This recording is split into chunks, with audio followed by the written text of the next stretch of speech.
ہم لوگ مسلمان کمزور لوگ ہیں، یہ جہاز ان کے 80,000 فٹ پہ آتے تھے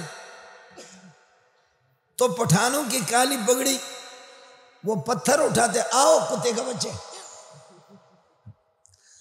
لوگ کہتے تھے یہ مسلمان پاگل ہے، لیکن ایمانی حرارت جب سینے کے اندر ہوتی ہے، ان پتھروں والوں نے بختر بند گاڑیاں، بلڈ پروف گاڑیاں، بم پروف گاڑیاں، وہ آ جائے یہ پتھر اٹھا اٹھا کر کے مارتے رہے، غازی بنتے رہے، شہید بنتے رہے، غازی بنتے رہے، شہید بنتے رہے، غازی بنتے رہے، شہید۔ 30 سال کے بعد انہوں نے 50 ملکوں کو بمیں امریکہ کے اور روس کو مات کر دیا، آج پگڑی پہن کر کے پوری دنیا میں گھوم رہے۔ اس کے بعد دنیا کا کوئی بے غیرت آدمی ہوگا جو یہ کہے گا کہ فلانا ملک طاقتور ہے، فلانا ملک طاقتور ہے، کوئی بے وقوف ہوگا؟ طاقتور اللہ ہے، طاقتور محمد ہے، طاقتور انبیاء ہے، طاقتور قرآن ہے، طاقتور مومن ہے، کوئی بھی طاقتور نہیں ہے۔ آپ کے بھائیوں نے دکھا دیا دنیا کو۔ پہلے آپ ہمیں الزام دیتے کہ تمہارے مسلمانوں کے پاس کیا ہے، اب ہم بتا سکتے ہم نے تمہارے خداؤں کو زمین میں ملا دیا، تو تم کون ہو؟ آپ کو بات سمجھ میں آ گئی؟ لیکن زمانے میں اونچ نیچ ہوتا ہے، آج سردی ہے، چند دنوں کے بعد گرمی ہوگی، دن چھوٹے ہیں، راتیں لمبی ہے، پھر راتیں چھوٹی ہوں گی، دن لمبے ہوں گے، یہ اونچ نیچ چلتا رہتا ہے۔ میرے اور آپ کے پیارے محمد کو مکے سے جب نکالا گیا، آپ نے ایک موقع پر عثمان ابن طلحہ الحجبی کو کہا کہ خدا کے لیے چابی مجھے دے دو اور کعبۃ اللہ کا دروازہ کھولو، میں کعبۃ اللہ کی زیارت کرنا چاہ رہا ہوں۔ عثمان ابن طلحہ الحجبی نے اس وقت کافر تھا، اس نے کہا محمد خواب دیکھ رہے ہو، یہ خواب تمہارا پورا نہیں ہوگا۔ میرے نبی نے فرمایا عثمان ابن طلحہ یاد رکھ لینا، ایک دن ایسا آئے گا اس کی چابی میرے پاس ہوگی، تو مجھ سے مانگے گا۔ یہ تو بیٹھے ہوئے مولوی، یہ تو بخاری کی باتیں ہم کو بتا رہا ہوں۔ چابی دے دو، میں محمد کعبۃ اللہ کی زیارت کرنا چاہ رہا ہوں۔ فرمایا نہیں، فرمایا یاد رکھ لینا۔ اچھا آپ لوگ اردو سمجھتے؟ جو سمجھتے ہاتھ کھڑا کر۔ وقت یکساں نہیں رہتا سن لے ظالم، وقت یکساں نہیں رہتا سن لے ظالم، خود بھی رو پڑتے اوروں کو رلانے والے، کبھی ہم روئیں گے کبھی یہ روئیں گے،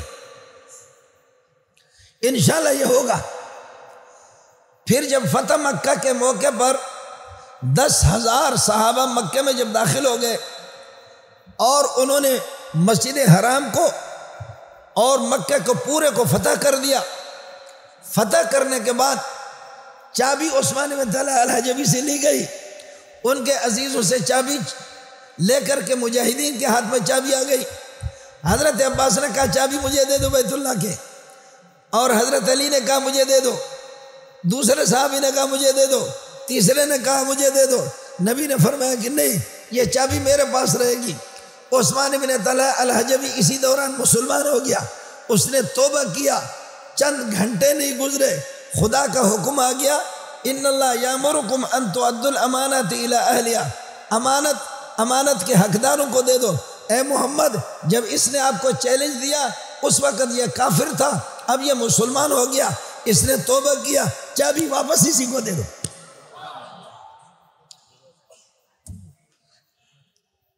اس کے بعد مولوی مزہ لے لے، ایک جملہ علماء کو سنا دیتا ہوں۔ حضرت نے فرمایا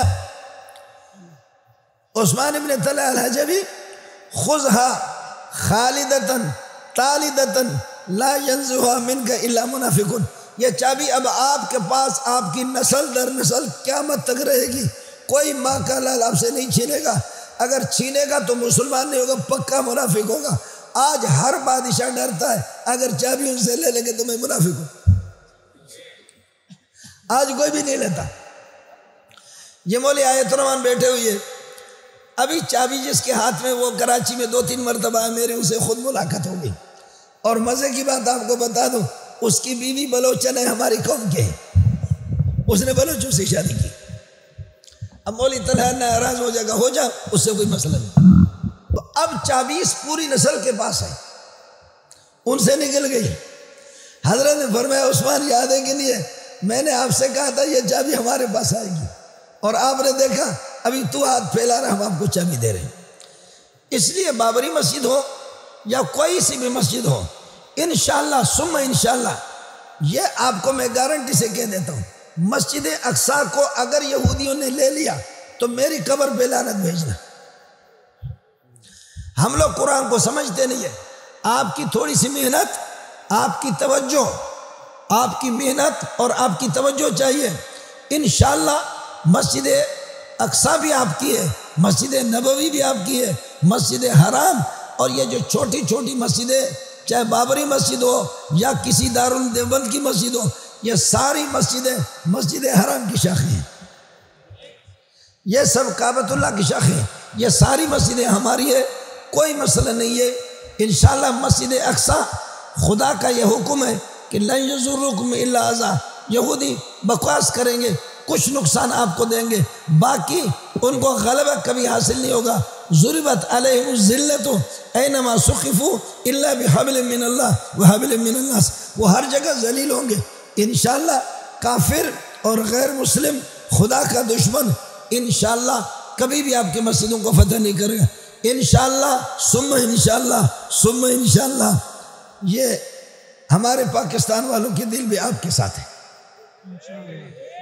پاکستان والوں کے دل آپ کے ساتھ ہے. پاکستان کے حکمران ہو یا پاکستان کی فوج ہو یا پاکستان کے عوام ہو، یقین کیجئے آپ کہتے ہیں ہم پاکستانی مولویوں کے لیے ترستے ہیں، تالی دونوں ہاتھوں سے بجتی ہے. آپ سے ہم زیادہ ترستے ہیں، آپ ہمارے لیے ترستے. میں کہہ رہا تھا تالی دونوں ہاتھوں سے بجاتے ہیں، ہم آپ سے زیادہ، آپ سے ایک ہاتھ سے کچھ نہیں ہوتا. آپ محبت کر رہے ہیں، ہم اس سے زیادہ آپ سے محبت کر رہے ہیں، اس لیے گھبرانے کی ضرورت نہیں ہے. پھر بی بابریہ کی جو شہادتیں ہیں، پاکستان کی شہادتیں، افغانستان کی شہادتیں، فلسطین کی شہادتیں، برما کی شہادتیں، کشمیر کی شہادتیں، انڈیا کی شہادتیں، یہ ضرور رنگ لائیں گے.